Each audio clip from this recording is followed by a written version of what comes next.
Welcome to the Organic Wine Podcast. I'm Adam Huss, coming to you from Los Angeles, California. Thank you so much for listening. My guest for this episode is Brent Mayeaux of Stagiaire Wines. Brent makes 00 wines with a lot of heart and hard work on Treasure Island in the San Francisco Bay.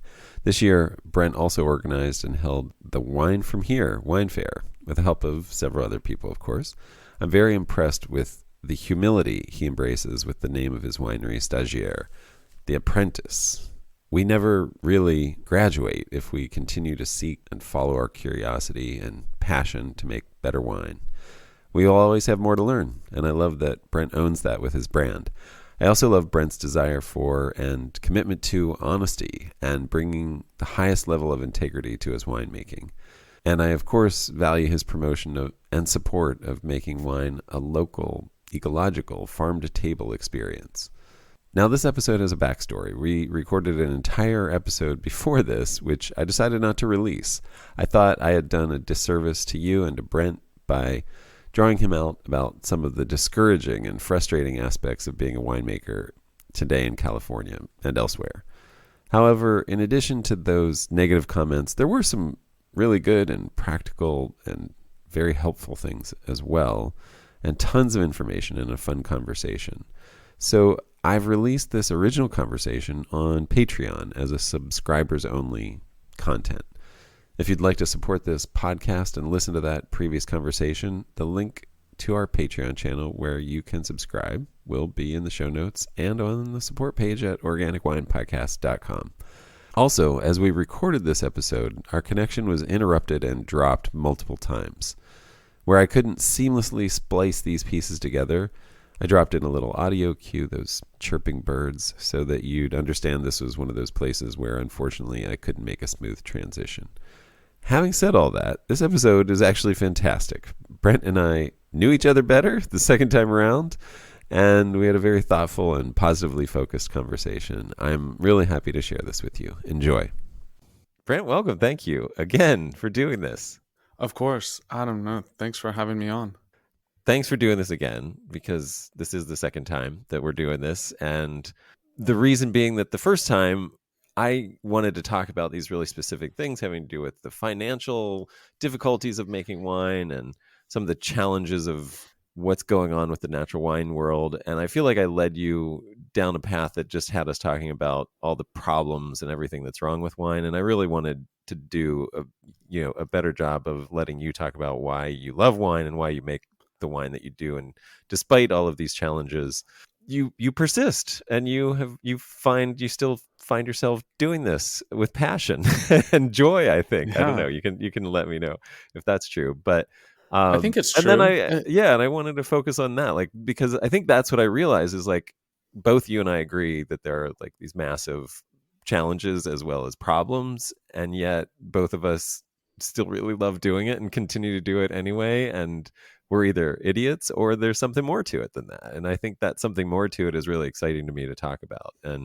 And so maybe as a way into this, getting to that point is, well, please introduce yourself again and talk about, your winery and what it's called and what you do. And then we'll go back and see where you started and how you've came down this slippery slope to to being a winemaker. So who are you, and talk about your winery and what you do. Yeah. Hello, everyone. My name is Brent, and I'm an idiot.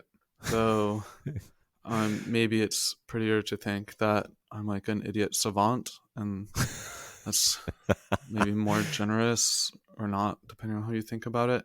But yeah, I make the Stagiaire wines, Stagiaire, way more I's than you would think. Yeah, And it always confuses me. Yeah, not good for search engine optimization for anyone considering starting any company. Consider how easy it is to spell and type into Google. Yeah. But I started making wines in Santa Cruz in 2018 after kind of learning the ropes in Australia and France and a bit in the United States and New Zealand. And in 2020 through 2021, I kind of transitioned to my current sort of version where I'm living in the Bay Area and making wines on Treasure Island, this tiny little island between San Francisco and Oakland. No vineyards there. Still working with a lot of my Santa Cruz sites and getting grapes from friends in Sonoma and Mendocino counties north of here. Do you Everything's in an been like very organic and increasingly more so since starting, and everything's been 0-0, which means no fining or filtering, no additives of any sort, and no preservatives, no sulfites, with the exception of like one wine in 2018 where I did some with and some without, and they were both pretty bad. So I decided to just not use sulfites at all anymore. yeah. Um, no, do you ever lean into the Treasure Island thing? I mean, that seems like kind of a unique thing there. Are there other wineries doing Treasure Island I winemaking? mean, I don't want the like location of the winery to be the selling point of what I do, but it is kind of freaking cool, like literally and Yeah. figuratively. Like, I mean, we're in the middle of the San Francisco Bay, cool water around us. It stays like very relatively cool most of the year and humid. So for barrel storage, it's pretty nice. It's weird, like very Twilight Zone out there. You know, the island was made. The section I'm on was this man-built section that was for the World's Fair way back in the day, and then it became kind of a military base. Some people say like there's radioactive stuff on the island, but I don't really think that's true. Like I don't know. I just feel like it's pretty easy to measure, and someone would have like verified that, and everyone would be talking about it. Like I've thought about buying like a Geiger counter on Amazon Oh yeah. just to measure it, just to be able to tell people for sure. But maybe it's the secret to my wines being like good and stable. Just that That's why you don't need that sulfites. radiation. Yeah, I don't need Yeah. sulfites. I got radiation, just sterilizing everything. um, do you have any children? Yeah, I don't think I need any. It's Yeah. not. I. Yeah, it's not up to me. If someone else wanted kids, maybe I'd give it a try, but might not be a possibility anymore. Nice. Okay, cool. Well, that is kind of just a unique thing. Mm. So you, I mean, all of these other stages that you've done led to Stagiaire, which is kind of cool. But Yeah. I, yeah, I'm just curious, like what led you on to those? Like what took you to your first one, and then did that light For a fire that sure. led to the next one and the next one, or what was the process that got you? Yeah, a bit of the old origin story, I guess. Yeah, I grew up in restaurants in a restaurant family, and kind of that's how I was exposed to wine initially. But when I was 18, decided to be an engineer because I didn't want to do the family biz, and I was an idiot even back then, as most of us are at 18 years old, and you have to make a decision with like what to do with your life. Engineering sucked, and I kind of like started looking at getting back into restaurants for but maybe more through the lens of wine. So I was doing these sommelier classes, and I'd actually injured myself. So I was going twice a week to physical therapy, leaving work.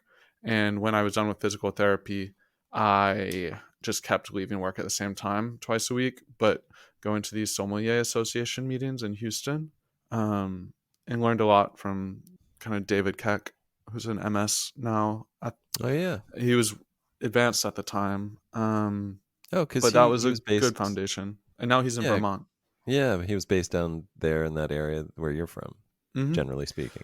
Nice. So that was kind of the start of like the conventional foundational wine knowledge. But I quickly got to the point of just like realizing Psalms are mostly full of shit, and like that MS culture, even back then, wasn't really for me. But Yeah, ultimately, like people couldn't answer a lot of the questions I had about like why things do the things they do, like why things taste this way, what affects this. And I just kind of figured if I wanted to keep learning, I needed to just go work in a winery and vineyards and like start to like connect the dots and get more data points.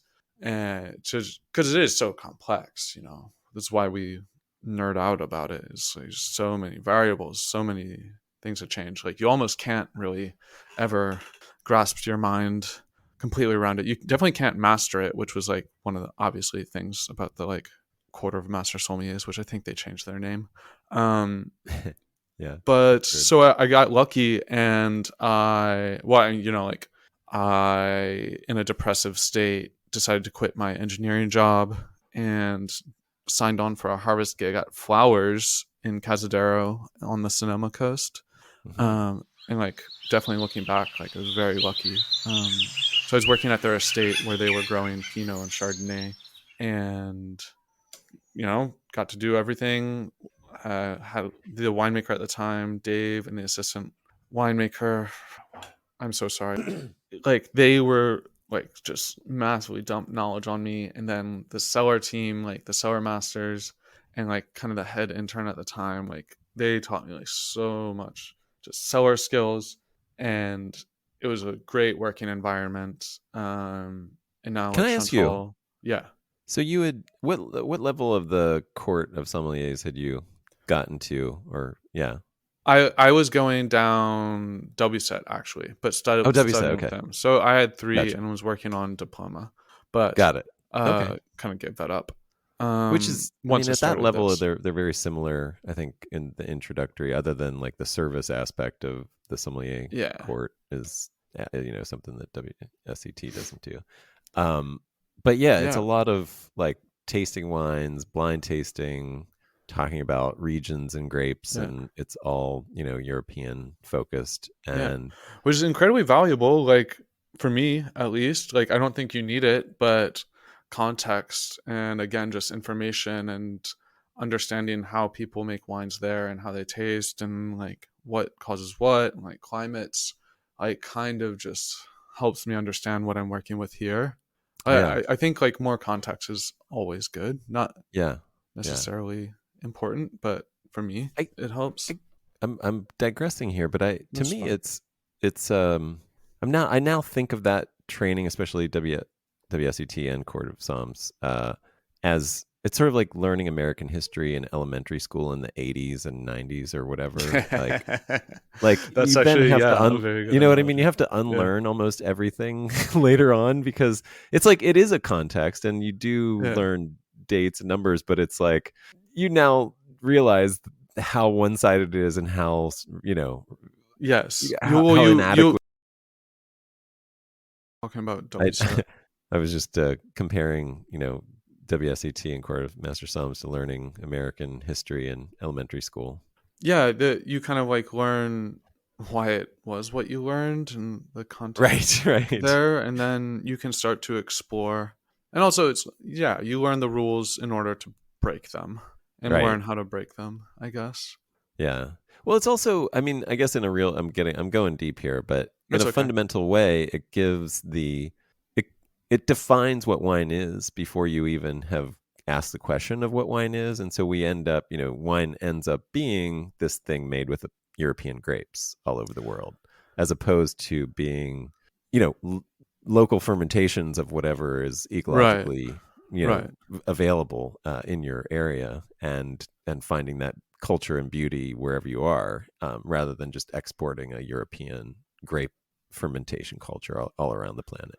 Right. And That's I yeah, mean, unfortunately, like I'm not doing anything to like undo that personally, but there's like, the whole ABV group and Jade, yes, people yeah, trying yeah, to open up everyone's minds to yeah, alternatives yeah, to Eurocentric fermentation of wine, yeah. I which is definitely very, very necessary and I exciting. support. Yeah, I thoroughly support what they're doing, and I'm trying to do the same with this podcast. But I mean, at the same time, like I'm not dissing on what you're doing or what anybody else is doing, and I know Jade says that too. It's not like we're anti vinifera. It's just like let's like realize that it's not the only kind of wine in the world, Right. and There's but more. when you live in the Bay Area, it's like it's very hard to find any other fruit to ferment. You know what I mean? Like you have to kind of work hard, and grapes are abundant, and we do have a great climate for European grapes here. So it's not like it's That's it. It's there's not much of an economic case yet for growing hybrids. Matt Neese, he does a great job with North American Press. Um but I've reached out to him. I'm like, "Hey, if you ever have stuff that you can't take, let me know. I'll swoop in and work with the fruit, but there's just not really anything here. There's No, like there's not. some stuff out in like Nevada, kind of, that some Yep, people yep. work with, but Yeah, there's I'm like the just high not really, elevation yeah, I'm just not really interested in working with driving to grapes Nevada. that far away from where I am. Kind of like doesn't make sense contextually. Yeah, I think Um, yeah, there's only a few. I mean, I don't want us to get too far off, but there's only oh, a of few course. hybrid vineyards in California, and yeah, it's funny that I mean, I planted a few in my backyard, uh, just to because yeah, I think they'll do fantastic here. I think Matt's showing that they do fantastic here, so I think it's only a matter of time. It Like, does. It does. It just takes yeah, time. Just like in yeah, France, like younger winemakers are starting to get excited about hybrids, just because, like, especially in regions like Jura, where like there's a lot of disease pressure, it you realize like it is a lot more low input to yeah, farm, and we'll probably get into this later, but like when you talk about like natural winemaking and natural farming, like I don't know, just like I feel like so many times we're like trying really hard to like make these grapes grow and it doesn't feel natural. yeah, But yeah, I think once people see how they work, there will be more and more buy-in, and there will be more and more here eventually. But yeah. I mean, growing vinifera is not impossible here. I mean, No, it's not even challenging in most of yeah, that yeah, challenging in most of California. It's just make a right, job. right, yeah. Um, but going back to flowers, I had an awesome first internship there in Sonoma, but I was still, Oh, and they're that's a what. very like low input winery, like not natural by any means, but it was organic and biodynamic grapes, like minimal intervention, I would say, but still like, like adding acid sometimes and like, very like Yeah, unworried about using sulfur. But at that time, like it was my first real time in wine country out in California, I was always asking, like, well, and I had very limited exposure to natural wines, or what would be called natural wines at the time. I was always asking, like, well, why? Like, what would happen if we didn't do this? Like, what? Why do we need to add acid? And everyone's like, oh, you just like, there was like no even curiosity. It was just fact. Like, oh, you can't do that. Like, wines, you can't make wine without doing this, or like maybe you can make it, but like it would fall apart immediately. Like you'd have to drink it within a year. And that was like one of the really upsetting things to me about California, was just everyone spoke in like absolutes, and no one had much curiosity. Or right, right. and then like I would talk to one, I would ask one winemaker a question and he would give me an absolute answer, and then I would ask another winemaker, both maybe like conventional winemakers, I would ask him the same question, and he'd give me a completely different answer, but still like very absolute, that like this is the truth and fact. And I yeah, it was just off-putting. And there's like, California, even I did start to see like the competitiveness and the kind of backstabby nature of things. It was like just a little off-putting. But then Yes. I went to, what were you gonna say, Adam? No, no, no. Go ahead. Go ahead. So from there, I Continue on. went to work in New Zealand at Burn Cottage, which is a kind of a winery where Ted Lemon's a partner. Ted Lemon from Literai in Sonoma. Very similar kind of like ethos and winemaking style to flowers. Just like that Mm, minimal intervention, like premium Pinot Noir production. right. And it was there, like it was much less fun, and just wasn't a very good learning environment. It was a very sterile kind of Mm, cellar. Sorry, mhm. everyone. But and I was just like getting very disillusioned with making wine that way. It didn't make sense to me, and I was like, "Fuck, did I make Where did the that wrong come from? Like, decision?" where did your wanting to make it something different come from? Like, where was that? Where was I your don't gut? know. Interesting. Maybe naivety, like I don't know, but it was just the way that we were Were making you the wines tasting didn't things that feel were different? good. We were so in New Zealand, I ran into I like got, yeah, developed a really really good um kind of like friend group. Is this my buddy Tino, who's now like a winemaker in Merceau, this guy Olivier Lejeune, who makes wine in the Loire now. um uh Fuck, what's his name, the one of uh Francois Ribot of Darde Ribot in the Rhone, his son was kind of hanging out with us. There's this like nerdy natural wine crew in Cromwell, Central Otago, New Zealand, where Huh. like there really isn't any natural wine being made. But we were just hanging out, and that's where I really got a lot of exposure to Got it. these natural wines. And so, but it Got it. was beyond like not enjoying the way the wines tasted. It was really just the way we were working. And I loved the vineyards at Burn Cottage, but it was like very unemotional. And maybe that's the better way to like run a business and a winery. But there was, yeah, I don't know, this like disconnection and like a Well, little bit I of a mean, lack of romance and a sterility that I was what hoping for more. what does that?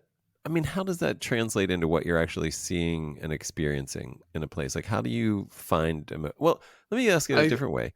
Like now that you're doing your own thing, how do you incorporate emotion and passion into the actual, processing of grapes at harvest, for example, or for um any winery tasks that you do? we Like, how does that? were like, so I felt like we were human machines and tools, just, and like it was kind of recipe based. Hmm. Trying to think like how much shit to talk here.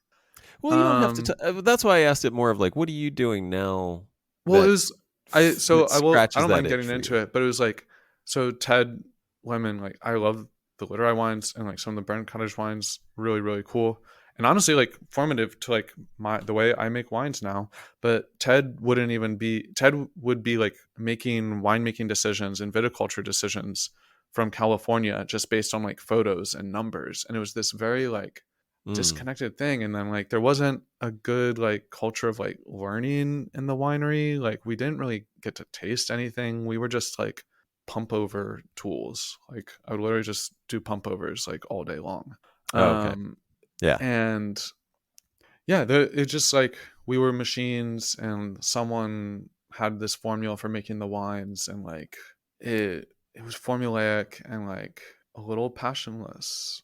Yeah. So that's how Yeah. it felt to me. Like I'm sure someone there was very passionate about what they were doing, and the wines are good. But at the time, like I met, and we were still, everything gets, 50 to 100 parts of sulfur coming in, and like a lot acid adjustments occasionally. And like there was one time I went to do a pump over on something we had destemmed and like processed the day before, and I thought like I'd fucked something up. I was like hungover, but like I started pumping over, and like the wine was white, and like there's so much sulfur, like we just like bleached the color out of the wine. Oh, wow. um and like that, like as the sulfur binds to other things and like it releases the color, Right. um Right. the wine was totally fine. But I was just like, what the fuck are we doing? And I had Right. met this Japanese couple, Yoshi and Kyoko Sato, and they were making natural wines there. And I started kind of working for them, and then kind of like phased out Burn Cottage and was like putting all of my energy into helping them. And it's Uh-huh. just like a light going off, like just very intuitive, thoughtful, slow, intentional winemaking. Yeah. Without, I think that, they maybe use a little bit of sulfur at bottling. But and during the vinification, nothing, Right. just thinking how to like take these grapes that we've got and make them into something really pretty and lively. And they were a Yeah. big part of kind of my tasting crew and learning and tasting experience.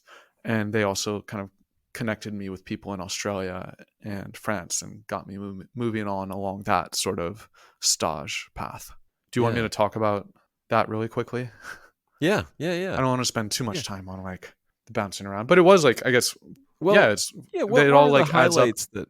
I mean, it sounds like this was you were given a picture of you got. It sounds like you got this big introduction to just like a download at flowers, and then you sort of saw this other side of winemaking that is, which I, is probably pretty normal, conventional winemaking, commercial winemaking, even if it's not conventional.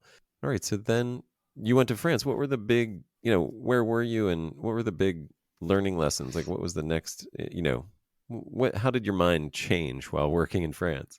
um, I think the things that started to stick with me after New Zealand, um, that I really loved. So before going to France, I went and did like winter work in Australia, in South Australia, in the Adelaide Hills, mostly working with Gareth at Gentlefolk, but kind of, helping everyone. And that was kind of the start of the Adelaide Hills basket range, natural wine boom.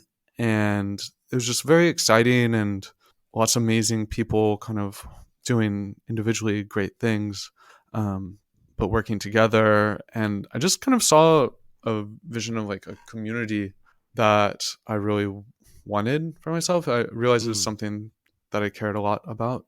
And I wanted to stay in Australia later, but it didn't work out. But from there, I went to France and was supposed to work with Julien Guyot at Clos de Vigne du Maine in the Macron, but he kind of ghosted me, which was fine. And through Aaron Askoff, I got connected with Ludwig Wendernagel in Pipien, in Poligny in the Jura. Mm. And, you know, the first thing he told me when I emailed him was like, if you want to learn how to make wine, you shouldn't come here because we're not enologists and you won't learn anything. And I was like, sick. That's what I want. Um, and with Ludwig and his wife Natalie, like she was on like the first season of like French Master Chef, I think. Like she was a beautiful like chef, and like they just again like created this community and this like joy around everything. And like they would. He was Bavarian, she was German, but This, very. She was French, like very passionate, and they'd get into fights all the time. But like they we would only pick on the weekends because when their friends could come and help them pick, and then during the week there was almost nothing to do. Like I would do some punch right. downs and maybe move some wines around, but it was this like very very much So, lower input winemaking compared to what I had been used to. You press the wine yeah. into the tank and then it sits there, and then you destem and put it into tank, and you do a punch down or two a day, and like you press it, like then it goes into barrel and you're done. Yeah. um So you're saying the harvest, even something like the picking decision, which is considered this big controlling oh aspect yeah, yeah, yeah, to yeah. wine for winemakers, was not made based on a winemaking decision. It was made based on a community decision. It was like Yes, I it was love that. literally like when they could get friends in, and like it affects the wines. Like Absolutely. sometimes the wine, so like the earlier wines, like sometimes the Poussard's like a little thin and shrill because he told friends to come out that weekend, and maybe it wasn't optimally ripe. Maybe it would have been good to like do it the following weekend, but everyone was out, so they'd pick it. And then Right. sometimes this like the Sauvignon would be like 14-15% alcohol because like just that's the weekend everyone could come out, and that's when they Yeah. did it. I love that. Um, Yeah. and that's not exactly like how I want to do things, Right. but Right. like I get that. that's like again, like when we talk about terroir, like being kind of silliness, like those are, Right. or That's maybe if terroir that's part of decision. terroir, like Yeah. yeah, like Absolutely. those are the decisions and inputs that affect the wine more than like what type of Right. dirt is right Right. there. I love that. Um, but yeah, it was just like a care about community and like fun and like a way of living that like really stuck with me. And something that I just really started to like, wanted to belong to, or like wanted to build for myself. And because Ludwig was only really working on the weekends, I rode my bike to Philippe Bonnard's house in Pepia one day and just asked him if I could work for him in like really fucked up French. And he kind of like laughed, and like I started picking with them. And then like I stuck around after the first pick and like was just watching them work in the winery. And everyone was like pretty wasted at this point. And because like he's kind of an infamous drunk. And I found out later after I left that like if you can survive working for him, you must really be able to drink. And my Apparently. body definitely hurt after that harvest. Um, but like like a hose fell and grapes were launching all over the cellar, and like no one was really paying attention except for me. And I like grabbed it, like ran up this ladder, threw it into the tank, and like secured it into place. And everyone's like, "Who the hell is this kid?" And then Philippe was like, "Okay, from now on, you work in the cellar." So then I started like 5 days. I would work in the cellar during the week with Philippe, and then I'd go and help Ludwig on the weekends. And it really was just, yeah, like making wine. Ludwig used sulfur, but Philippe and Tony didn't. But it was like the wines make themselves, kind of like Yeah. it was, yeah, there's this relaxation around the winemaking, whereas everything was so frantic and fraught in New Zealand and like in the United States. I don't know. I I just I I like well, I think again it's this mental shift where I think we've really looked at wine and winemaking as this extra cultural, commercial commodity thing for so long. It's really hard to understand. Like it's a whole different mindset, right? It's like if your culture is one that produces fruit for fermentation and it becomes more of this cultural thing, like a way of life that includes your whole community rather than yeah. this thing. And so the importance that you're putting on all these other things are like this is just part of the culture. Like we don't stress out about, you know it's just implicit in the fact that we're here doing this and every year this is going to happen. There's no stress about it. Like it is, it's a timeless It's process that we're part of because it's part of our culture kind of thing. yeah, it's like happened so long and existed so Right. long before people were even born that there's like no worry. It's just Right. like a guaranteed. Like there, yeah, it's gonna happen.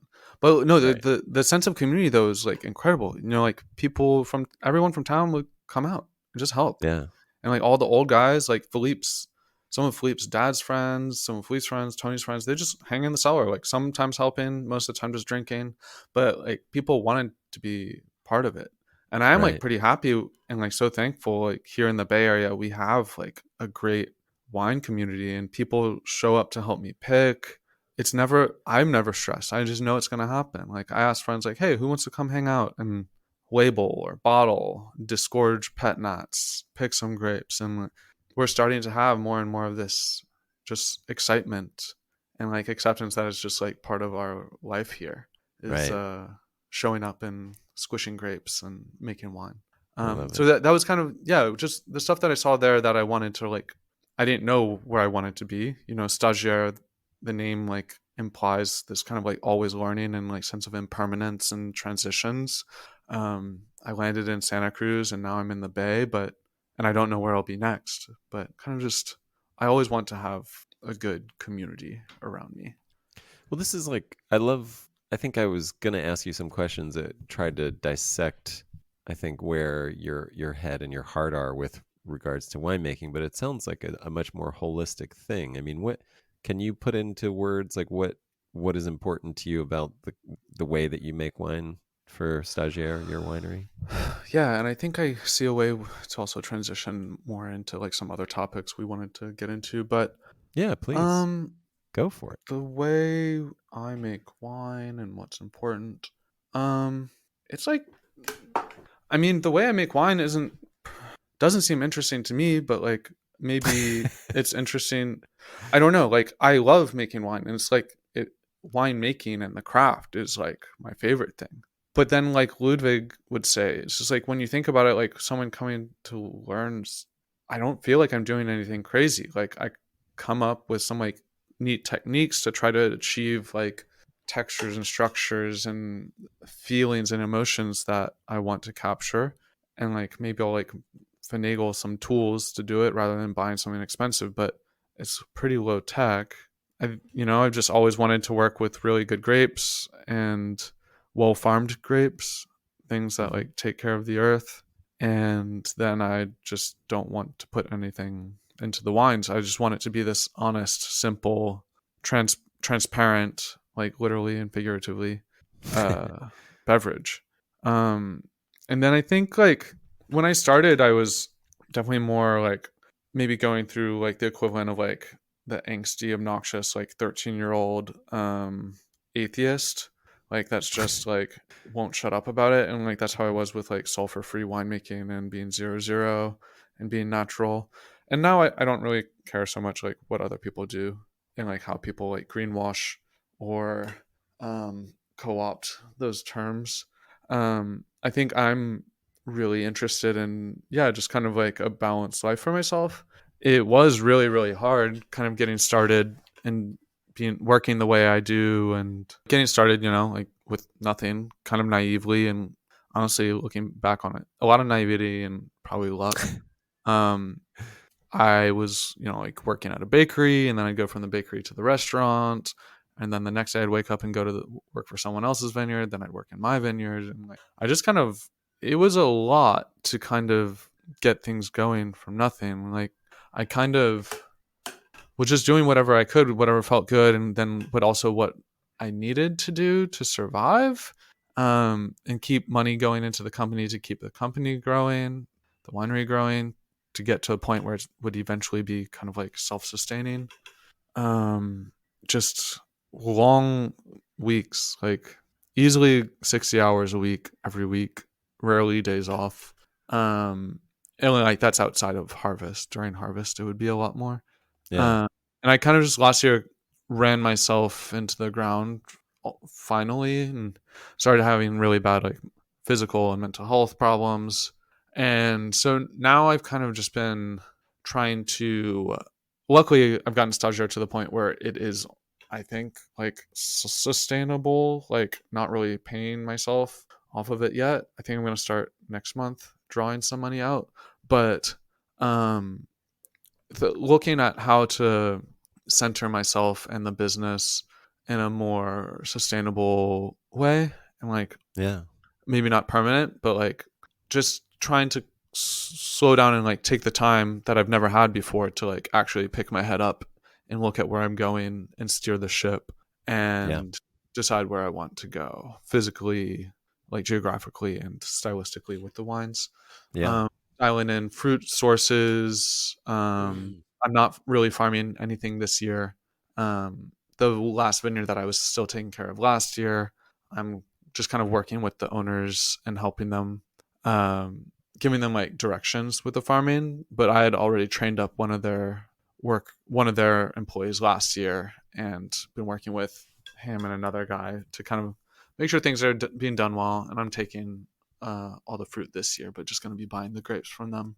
Nice. Yeah. Just so I can focus on the business and myself, and kind of planning, and yeah, I don't know, just searching, I guess, trying and Yeah. thinking about what I want next. Yeah. I mean, I'm finding viticulture, I mean, which is what I'd like to spend a majority of my time doing, but it is time consuming. I mean, it can take all of your time. And if you're trying to do sales and everything else, which you are, Yeah. I know. Yeah. I mean, it sounds like you have all of the, uh, I mean, anybody who's started a small business probably can relate to what you just related, that opening phase of where you're just running ragged, working nonstop, and then you come to a breaking point and you're like, yeah, either like I'm gonna quit, or this business is gonna quit, or we have to find a balance, and like um and make it actually a sane adventure Right. that like is at a human scale, like a real human scale that is possible. Well, and so that for me, like, my whole thing is don't I want it to be human scale, like, and so I want to figure out a way for it to be like largely, just me, maybe eventually one employee, and like one or two people helping me during harvest. There's this like transition point that I kind of see, this like breaking point where once you start making more wine, then you need to work with distribution, and then you need to make more wine, and then you need more employees, and then you need a sales manager, and then you need this, and then it like Right. really quickly like Yeah, cascades, and then yeah, like you there's become a a business manager, there's yeah, a rather than exactly, and there's this very big like no man's land zone somewhere between like 2000 to like 4000, 5000 case production, where it's like just not really, it's hard to make it work. And I'm trying to like find that spot yeah. to where I just want to stay small, It, so I can stay focused and just work with good vineyards and the people that I like. yes, I feel that a lot, and it does feel like a good transition to talk about this topic that I wanted to bring up, where Mm. we talked a lot before. I mean, not on this recording, but the previous one that is not this, about just how financially challenging it is to make wine in any way that makes financial sense. And as I've considered this, as we've talked about this, I came to this kind of realization that a really good analogy for wine at the level that I make it, and that it sounds like you make it, especially with what you just said, is like art. Being an artist is actually a really good analogy, because it's like you don't, like, if you're an artist, you don't outsource the painting, like, or the sculpting or whatever your art Yeah. craft is. Some of them do, and everyone in the art community talks shit about them. But also maybe they're the ones that are like living the most comfortably. So that could be right. Yeah, exactly. Yeah, just like there are ghostwriters as well. There are, Yeah. the people who use their names and on the books, but it's written by other people for them. But like most, I mean, not most, I don't know, but you and I don't want to be that kind of winemaker or artist, however you want to put it, and it kind of, there's an intuitive sense to that of like, if you like creating art, you don't want to outsource that. You don't want to become the guy that's like running a business where you have a bunch of artists working for you. Like, Yeah. you're an artist. Like, that's your joy and your love is in creating, not in I'm doing managing creators. This idiot thing of being a winemaker because I like making wine. Right. I'd rather outsource the business part and like Right. pay someone to do my taxes. I actually like touching the grapes and like hooking up the pump and driving the forklift and like smelling the ferment and like doing all that shit. Right. I'd rather outsource everything.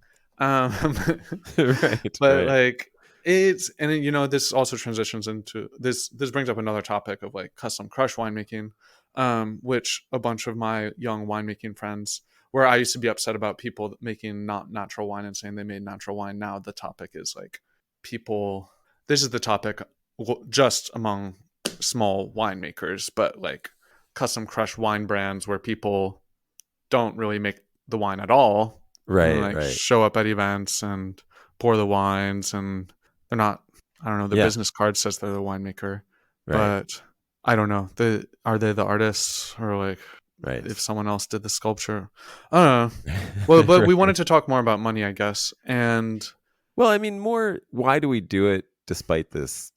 I mean, I think it's a given. I don't know. I mean, I think there's a lot of considerations. And it's like just things for people to be aware of. And I think both you and I want anybody who's thinking about making wine or considering starting a business that is a winery to feel free to reach out to us, and we'll, you can contact 100%, and we can give you all the details. We're happy to offer numbers and our own experience about things, but making wine is so hard. There's like no way.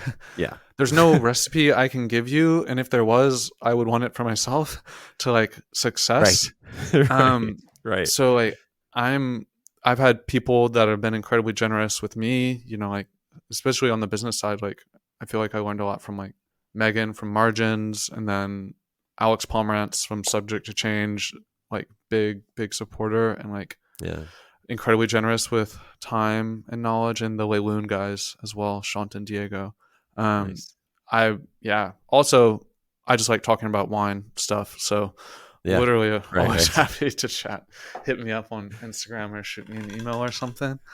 But I think considerations are like, I think maybe a lot of people want this lifestyle that's like projected in books or on Instagram now, and I try to like project like the chaos of it and like how not great it is sometimes. But like if you don't start with a lot of money, it's really hard. It's really hard to and this is just talking about California because I'm not experienced with everything else, but like you can't, it's hard to just find somewhere to make wine. Like there's not a lot of like winery spaces available, like shared spaces available. And if the ones that are available are quite expensive and you often can't really do your own winemaking in them, I always have people reaching out to me to see if like they can make wine in the space that I work out of, but there's just like not really any room for anyone else.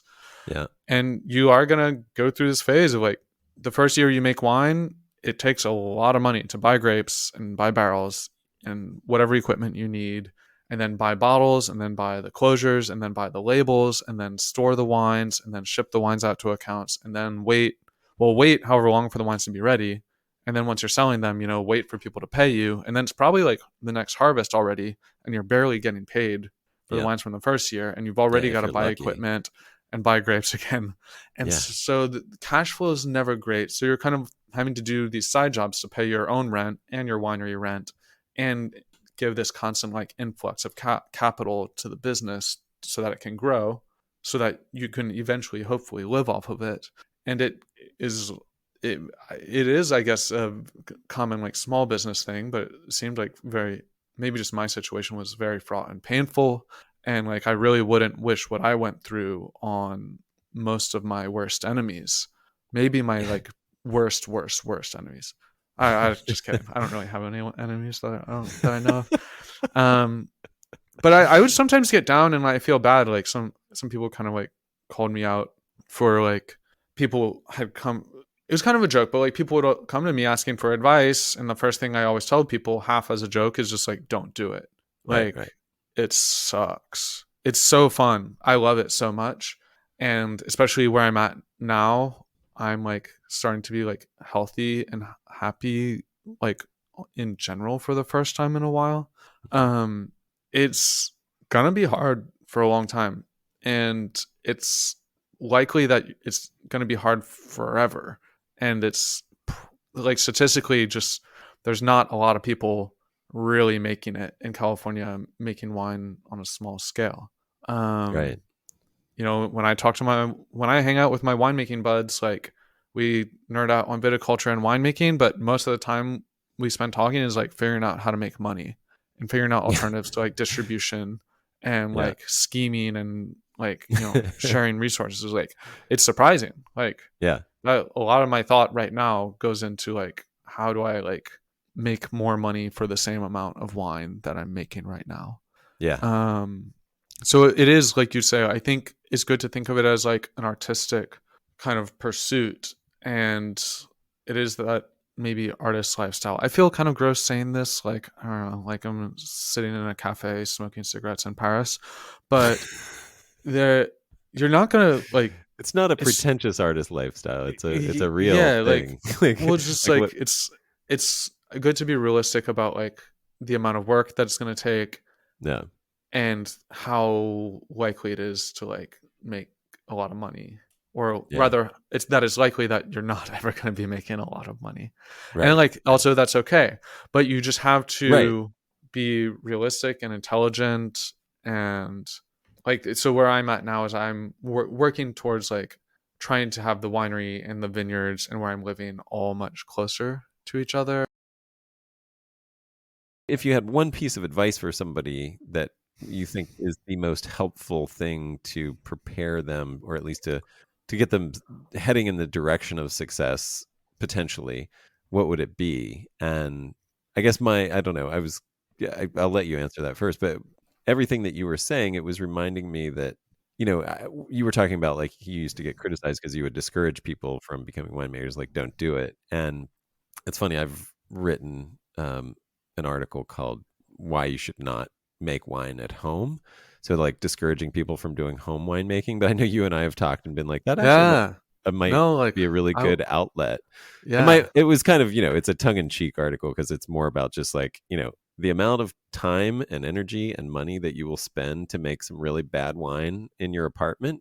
You might as well just spend that and get some incredible, buy the best wine in the world. You could probably get a couple cases of some really good wine for the amount that you will spend on making some really bad wine at home. I guess that's a good point. And yeah, and you'll have much more fun drinking it and have half the time doing so. You have half the heartache and energy and stress of doing it, as physical strain as well. Well, But but if well, you have I that want to say itch, I guess something. I'm just to finish that thought. It was like, if you have that need, if you find yourself making wine despite all of these things, maybe you're that person that like this is, this is something to consider. Like and I think that's kind of what you and I are saying. We are like, we found ourselves being that person who was like, yeah, it's like, it's taxing financially, taxing physically, stressful, mentally and emotionally, and yet every year we're just like so excited to do it all over again. And Yeah. that's kind of how we knew we should continue doing it and try Well, to I want do. I Yeah. want to like give some people the opportunity. I don't want to like totally shut down home winemaking, even though I've No, I never know. really Yeah, done it. totally. Yeah, yeah. But Please say like, your piece. Yeah. well, so one of the coolest things to me was during like COVID when no one had work and everyone was just like posting really horrible pictures of sourdough bread that they were making on Right. Instagram. Like people picked up these hobbies, and some people like got into like just making small amounts of wine at home. And like my friend Riley Yeah. was working with me, and he did a bunch of like little like carboy keg projects. And then my friend Carlos in Los Angeles, he started like doing some like home stuff, like picking up where his dad had left off. And like there is this history and culture of home winemaking in California. And it's Yep. often like, a group of friends, very community based. And like there's knowledge out there. Like you can even like naturally, like you can do it. There's, some of the guys at Ruby Wines in San Francisco, they do a bunch of like kind of sauvage rescue missions, like taking grapes that no one else wants, and they make wines for the community here. But I was a lot of these like home winemaking projects were really really exciting to me because there were people making wines without this baggage of air quotes knowing how wine is supposed to be made. Right. And when it's not your business and you're just doing something for fun or for this artistic pursuit, you can like try radical things and just like fuck around and find out. And Yeah. Yeah. like there's some like cool wines that like I tried, and it was some of the most exciting stuff. I like wanted people to write an article about just this like and I wish it had continued this like resurgence of like home winemaking. So maybe if you're feeling the itch, decide like whether you want it to be a small hobby that you can maybe just do at home with your friends, or if you want to devote all of your life and thought for the next couple of years too. Yeah. Yep. Yep. Um, I love that. Yeah. No, and I think it's also, I mean, the more these fermentation cultures, you know, ferment in the local, non-commercial places, like I think it will be a much more indigenous, local based, natural, cultural based thing. We'll start, a lot of people who start making wine at home look around and they don't know where to get Cabernet Sauvignon, and so they end up making wine with strawberries or blackberries or whatever is growing Mm-hmm. around them, and that's where I think you get some really cool stuff as well. Like I think that's I mean, some of the most fun. I interviewed this guy who started Wild Texas Wines, and he really just started by fermenting fruit in his apartment because that's all he could get. And then he realized, hey, like, my family has this ranch in Texas that has all this wild fruit growing. And so he moved back and started a winery based on literally just foraging his family's ranch. And so it's all 100% like ecological, naturally foraged stuff. I mean, it's incredible. I think it's just a model that leads to a really great development of something that is, like you said, like you don't quote unquote know. And so you Yeah. do is just local and natural to you, and I think it ends up with some really cool results. And I can't Yeah. wait. I mean, I won't even go into it, but yeah, there's all kinds of stuff like that. There's fruit everywhere, like fermenting. Yeah, Just yeah. squish it, see if it'll ferment. My friend Valley, that that was part of Mountain Misery, a winery on the Sierra foothills. They're doing their own thing now, but they found a bunch of cool old peaches up there Oh, and made this peach mm, pet nat that was so freaking cool, so good. And yeah, I think she was talking about continuing to make more and maybe scaling it up. But like, there's just, yeah, especially when it's yeah. not your business, just like Right. pick what you find, St- squish it in a bucket, put it into some jars, let it ferment, and see what it tastes right. like. Yeah, and if you have a community, I mean, I'll give a shout out to the people that helped me really cut my teeth in winemaking, which is the Cellar Masters Amateur Winemaking Club here in Southern California, who I just discovered through a friend because I was like, I'm really interested in making wine. They're like, oh, you got to check out Cellar Masters. And so I got a lot of mentorship and just like, that community of like how to even begin, like what to even think about, what you're, what what the process of winemaking is all about, and where to get grapes or where to get whatever you want, in terms of fruit. And then, yeah, I mean, you might find that in your own local community, and that develops fun stuff too. And you might find that's as valuable as the winemaking, which, you might never end up making great wine at home, or you might make some incredible wine at home, but it sort of becomes beside the point if you're having fun. Right. Right. And then maybe develop a local distillation. One of your friends who gets into, distillation and buys a still, and they get all the crappy wine. So you have a Yep. secondary source for everything that doesn't work out. Yeah, I don't know. I love that idea. Yeah, I mean, there's lots of ways to scratch the itch, I guess. Mm. So to that question that I asked you, if you did have like if somebody wants to go into Oh, business doing this, sorry. Yeah. you no, that's all right. I mean, my one thing is like figure out how to have a tasting room with your winery, and if you can't do that, like be very careful that you know how to like sell Yeah. your wine direct before you just jump into making it, because that is the toughest part of it. And I think having a tasting room in a good area is like a really easy solution to that. It's not easy, but it's like it is the most direct solution to that. And once you try to figure out what goes into having a tasting room in a good area, you realize why it's so difficult to sell wine direct, because that presents its own challenges with Yeah. permitting and everything involved in that, licensing and permitting and everything involved in getting that set up. But if you can do that, like you are 50% of the way to like having successful wine business potentially. Do you have anything like that you'd recommend? Yeah, on the like financial side, I'd say um one, just like centralize, like hopefully live by the winery, have the vineyards Yeah. closer to your winery just to minimize drive time and gas. Um Work with, the most affordable, high quality grapes you can find.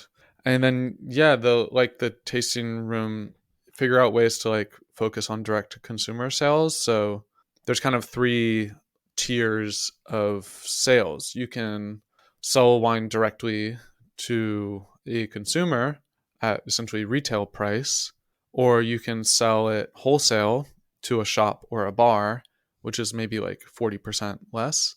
And then, or you can sell it to a distributor or importer at FOB pricing, which is 40 to 50% below that.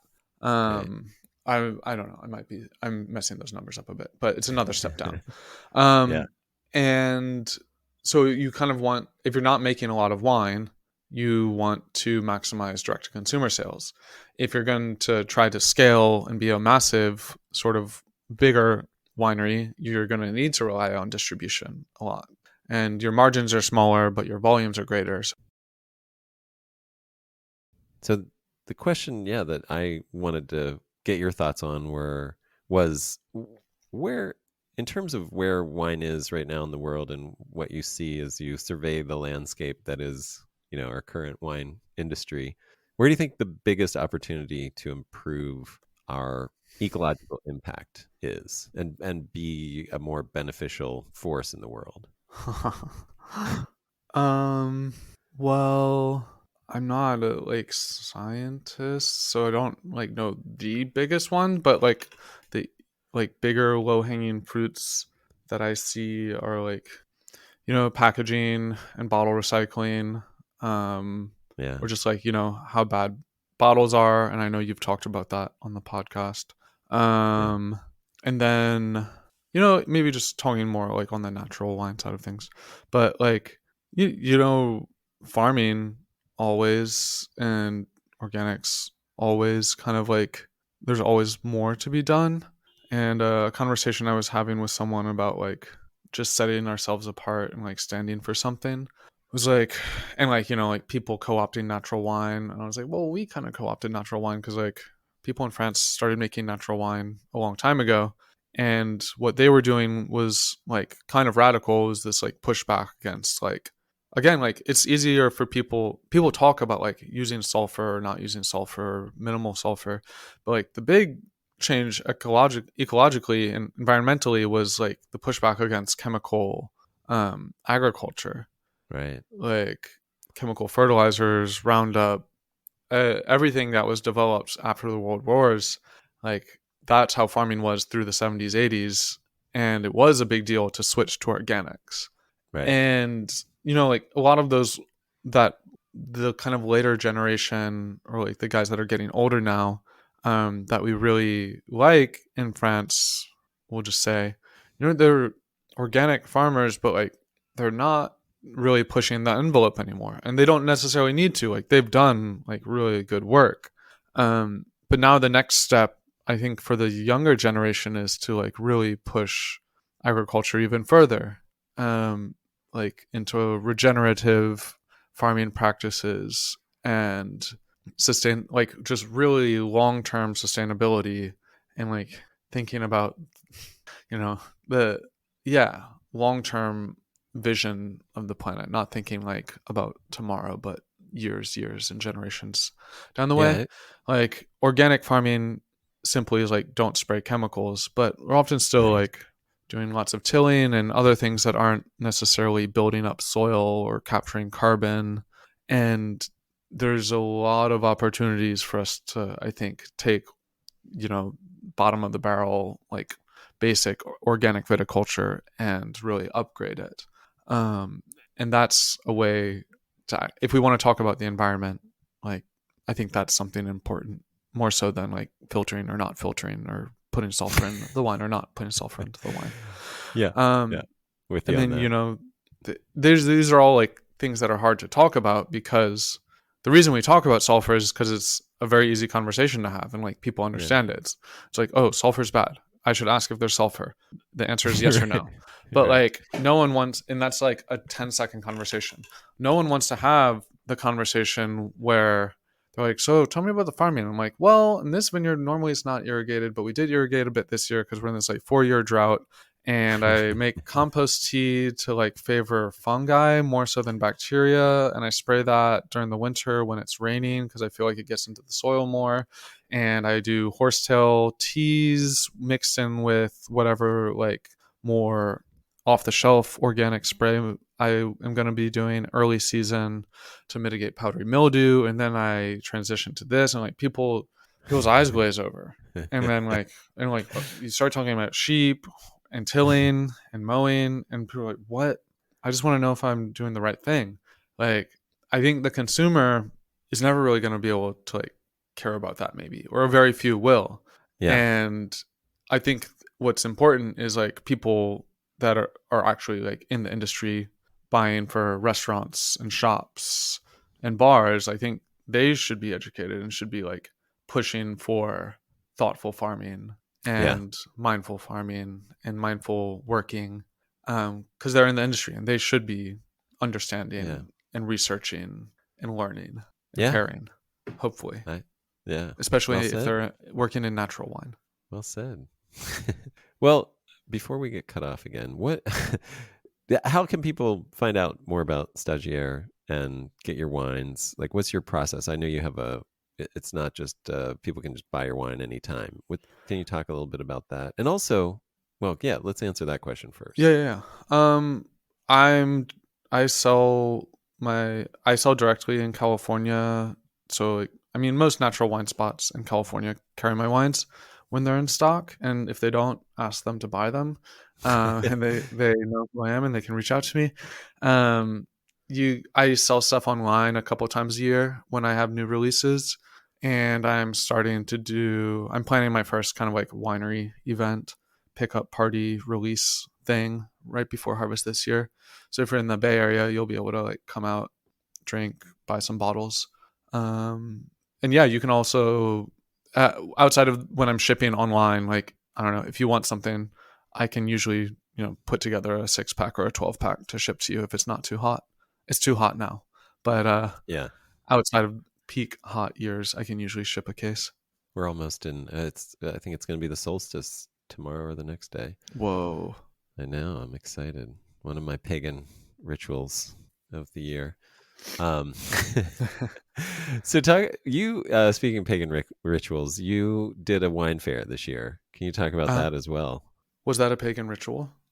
I'm just That was a terrible translation. Okay. Just, I organized a wine fair earlier this year just because there didn't seem to be a big kind of natural wine fair in the Bay. There was this fair called Brumaire, and I'm sure I'm going to get in trouble, and people are going to be like, "What about this fair? What about this fair?" There were there've been like some good small fairs, but there was this natural wine fair Brumaire that was more Eurocentric, that they were going to bring back, but that didn't happen. When I found that out, I was like, well, everyone's been talking about doing something, so going back to being an idiot, like, I was like, I'll just do it. Like, so I, partnered with Alex Pomerantz and his team at Subject to Change to organize what we called Wine from Here, because a lot of the wine fairs, natural wine fairs, are kind of more Eurocentric, and it often felt like domestic wine was kind of an add-on or afterthought. But yeah, we have like so much cool domestic natural wine now, yeah, just in California, but also like in many other states. And so I just kind of wanted to create a fair where the local winemakers were the star of the show. And going back to like talking about being natural, like how natural is like shipping a bottle across the country to the port, then across the ocean to the ports here, and then in a truck to the shop, and then all over the states. Like, why are we like, yeah, if we're trying to be environmentally conscious and natural, like, and I'm at fault too. Like, I drink so much freaking French wine. But like, if we're trying to do a good job, like, we need drink locally, buy yeah, locally. We buy the yeah. local. This is the example I use a lot. Like we go to the farm to table restaurants that like celebrate the local farmer, but then why are we drinking like innocuous rosé from Provence? Like, Right. why aren't those restaurants selling local wine? Why aren't we drinking local wine? Because it's like, honestly, it's like pretty fucking good. There are Like, certain. It's funny you bring up rosé from Provence because I'm like, there are certain wines where it's like, yeah, great. Like, I mean, there are certain French and Italian, German wines that like you can't. They're not being done in any other way anywhere else. Like, no, definitely yeah, not. Yeah, and you there's want like to taste those, incredible, and mind blowing wines. Hell yeah, yeah, but like so good. provincial rosé, I mean, like I can give you a provincial rosé made in California or a provincial style, just as beautiful, maybe even better than anything you'll find in Yeah. Provence from here. Oh Like my it's gosh, just if you that's want an easy wine, we got yeah, you covered. Don't yeah, worry. exactly. Not that that's all we do, but like Yeah, the bar is very low when it yeah. comes to bundle rosé. Like Seriously. we, well, I can find something affordable for you. And if you want Yeah, mind blowing wines, like yeah, we've got some of those too. Like yeah. We got those too. Yeah, there's some. If you want to buy expensive wines, like I'll just charge you double for my stuff. Like I've got exactly. you. And like no, there's some people making like really freaking like thought provoking, intentional, cool Yeah, wines. Like I don't know if anyone wants a long list of people doing like 0.0 or just like low intervention domestic wines. Like maybe I should put together one of those. what's the best contact for you through your website? I'd say Instagram, or yeah, you Instagram. can Okay, find my email on the website. and Instagram Um, is at stagiaire.wine. Stagiaire.wine. Okay, Yeah. and But the wine, so that was the point of the wine fair, was to just gather more so, again, like people actually making wine and people doing I mean, kind of, it wasn't for me, but I was in charge, so I got to do whatever I wanted. And so I just invited the people that I thought were doing cool stuff and in viticulture and winemaking. And it was a lot of my like long-term like Instagram pen pals that I've been interacting with from other parts of the country and haven't had a chance to like actually meet in person. And then my friends in California and the people doing cool stuff here. amazing. Not that it was an exhaustive ultimate list. There's a lot of people that couldn't make it and people that I wish I could have invited, but like, we had a limited space. But it was really exciting. And like, it's I didn't get to digest it as a consumer, but I was hoping that I kind of organized it like regionally. And I was hoping that people would kind of see some sort of through line and maybe get some context and understanding of kind of what's happening here, and that there's like really cool, exciting things happening here. Yeah, I love that. Well, thanks. Of course. That's really lovely. I hope to attend that in the future as well. And I really obviously appreciate the ethos behind it. Everything Yeah. that I like about it as well. This is great. Thank you again, Brent. I hope it was good. It was- You should release the lost episode somehow I to like will. I Patreon or think something. yeah, I think I'm going to release it to Patreon and just because there's a lot of good stuff in it. I re-listened to it and I was like, yeah, there's good stuff here. I just wanted to I don't know, I think this was great. Thanks so much for listening. I hope you enjoyed that as much as I did. And if you did and would like to support this podcast, please do. There is a Patreon link in the show notes where you can subscribe with a monthly, very low subscription to add monetary support. Or please subscribe on your feed, wherever you listen to this podcast, subscribe and follow this podcast so that you will automatically download it when each new episode comes out. That's one of the few metrics that we can measure to see the support and listenership of this. And otherwise, if you're already listening, subscribe, supporting, whatever, just a long-time listener, haven't done anything, please do a review. If you would, any positive review with 5 stars and a nice word is fantastic and helpful and really improves the algorithmic performance of this podcast. So thank you so much.